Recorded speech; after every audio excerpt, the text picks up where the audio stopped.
We just got our first in-depth look at gameplay for MLB The Show 25, and honestly, I'm pretty excited about the new changes and additions to gameplay. Now, they're not reinventing the wheel here, right? It is still largely the MLB The Show gameplay experience that you're used to, but it's gonna play more authentic. It's going to add a little bit more challenge and make ratings matter, which is what we want. I'm excited to talk about it. Leave a like down below on this video, subscribe to the channel, and let me know what you want to see changed with gameplay in MLB The Show 25. First up, ambush hitting. Ambush is a new feature that allows you to emulate a real major league hitter by choosing which side of the plate you think the pitcher is going to attack. Guess right, and the plate coverage indicator will grow, giving you a bigger sweet spot and a slight improvement to your swing timing. Guess wrong, and your PCI will shrink, making it more difficult to line up your bat. So that is ambush hitting. We couldn't really tell from the initial gameplay trailer. They didn't really delve into much detail, but a couple people smarter than I said it looks like it could be a new way of doing guess pitch. And I think that's pretty much the best way that you could explain it. Essentially, you're predicting what tertiary quadrant of the zone the pitch is going to end up in. And if you're right, your PCI is going to grow in size. And if you're wrong, it's going to shrink. So a little bit more dynamic than how guess pitch works. Traditional guess pitch, if you're right, great, you know where the pitch is going to end up. If you're wrong, doesn't really matter. You just know it's not going to be there. But here, you get to predict where it'll be. And if you're right, kind of like a real MLB hitter, sitting on a certain part of the zone, better prepared for that spot, you're probably going to have better results of hitting the ball. I think this will be interesting to play around with. Certainly something that you could use online. We'll just have to really see, get our hands on for ourselves the penalty. You know, really, is it that much harder to hit if you guess wrong? And are the perks that much better if you do guess right? So it is interesting. Similar to outfielders' hit reactions in MLB The Show, we now have 3 different reaction time animations for infielders. These animations scale from the fastest to the slowest jump, depending on your fielder's reaction time attribute. On average, your top-rated fielders will trigger the quickest start transition, while lower-rated players will experience slight delays.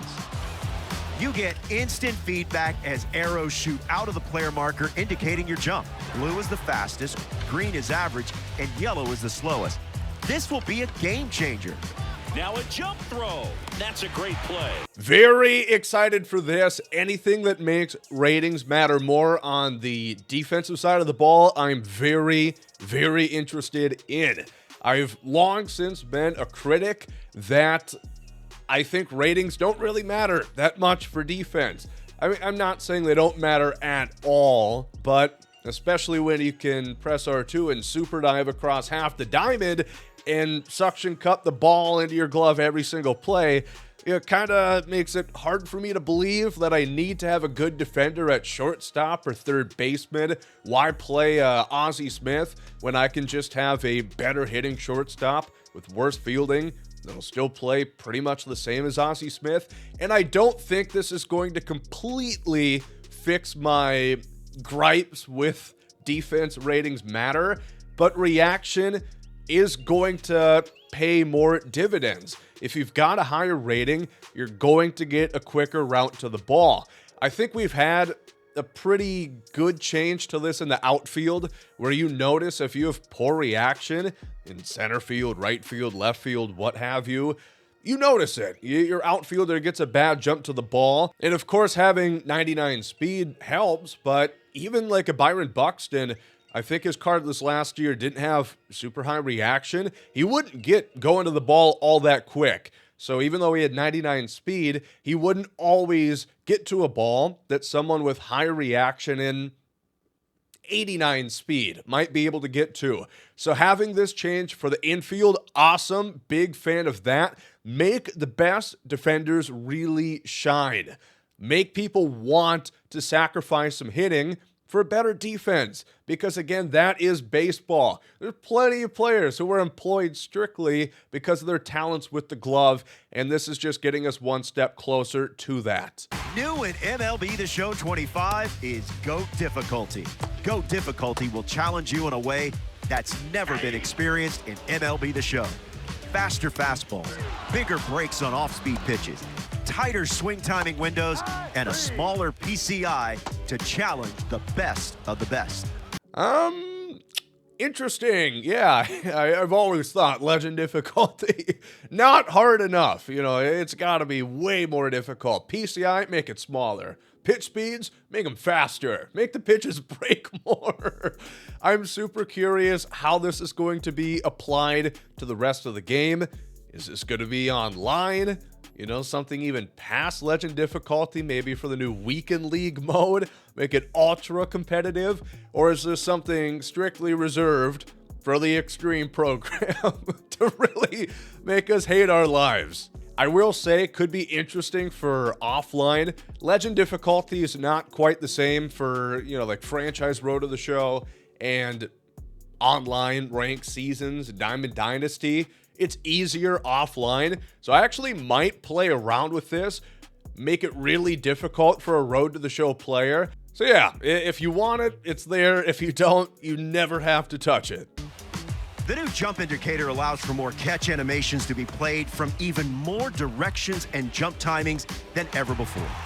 Get to the warning track early, and if your meter gets into the green jump zone, you can tap the jump button, and a leaping home run robbing animation will play from whatever your attack angle and timing is.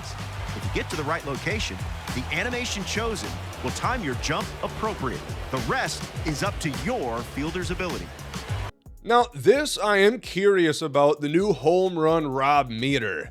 Now, we kind of have one. They show you the arrows leading up to when you're supposed to actually tap R1 on PlayStation and rob a home run, potentially. So you kind of already have it. This one's just a more kind of clear indicator of that. And at least from the way that Robert Flores is kind of explaining it here, it kind of sounds like it will be easier to make jumping catches. Essentially, you just want to get to the wall while it's approaching the green section of the meter. And if you tap R1, they say it's kind of dependent on your fielder's ratings. We'll see how much truth there actually is into that. You know, it's like a 99, like a Kevin Kiermaier, gonna rob more home runs, you know, opposed to like a Eloy Jimenez, a Dante Bichette or someone. I'm not sure, you know, because they explain it. You just want to tap the button at the right time. That's your only job. So are some outfielders going to have better animations? You know, if your fielding isn't high enough, is the ball just going to go in and out of your glove? You're going to get a Jose Canseco, ball hits the top of your head and goes over the wall. I'm very curious.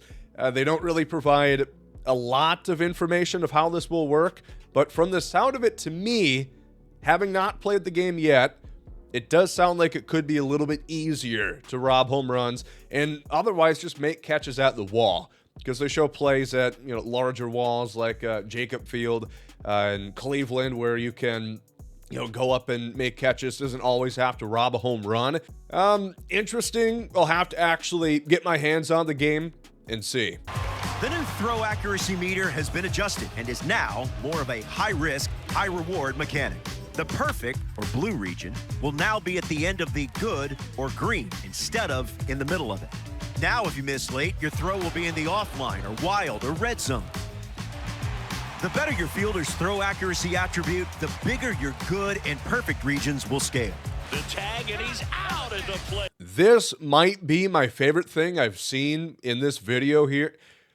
This is probably my favorite thing I saw in the trailer.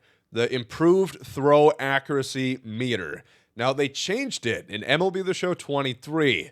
They made it move on difficult plays, so it isn't so automatic. And, you know, it was difficult when you first got your hands on the game. To me, it's not going to be too different. I heard a lot of people complaining about it. No! God damn it. Oh! Come on! But in time, I think I pretty much mastered it. And by time, I mean a couple of weeks, to the point where very rarely would I actually make throwing errors, because you have to throw the ball in the red region to actually have it be an error. If it's a yellow throw for an infielder, it's just going to be in the dirt. There's a chance your first baseman doesn't scoop it. That is supposed to be rating dependent. The higher fielding rating of your 1B, better chance that he's going to bring out the ice cream scoop and, bring that in his mitt. But now with the perfect notch being at the end of the green meter, it's going to add a lot more risk and reward. You kind of get a sense of that's really what they're doing this year. They want more risk and reward with the ambush hitting, with the throw accuracy meter. If you're an outfielder trying to get a perfect throw to home, you're going to have to risk getting a red throw if you don't get it on that perfect notch. And of course, a red throw is going to be offline. It's going to pretty much guarantee the run's going to score. Could be errant even behind whoever's covering home plate. The catcher, even if there's a guy behind him, it could cause chaos. And I like chaos. So I think this could definitely be very fun. Not fun is the word, especially if you're the one throwing the ball. But it's going to be more realistic. It's going to add a little bit more challenge. And it's going to stop there being games where no errors are made, essentially. It's bound to happen. You watch an MLB game, feel like more often than not, there's an error made within that game. It's more realism, and I like that. Add more challenge. I think it's a good change. Very excited to see exactly how difficult it's going to be to consistently get the perfect meter. But if you don't want to risk it, if you don't want to risk a bad throw, you just settle for the green and hope it's good enough. Ambush hitting and so on, and we'll get even further clarification on some of the new changes, and we might make a video talking about that, but I think we have a pretty good sense of what exactly will be different within gameplay for MLB The Show 25. A lot of it is going to be on the defensive side of the ball. They're clearly focusing on adding more risk and reward and more ways that you can really play the game. Again, like the throw accuracy meter. If you don't like it, you can switch to, the traditional hold down for how hard you want the throw to be system that they've had for years.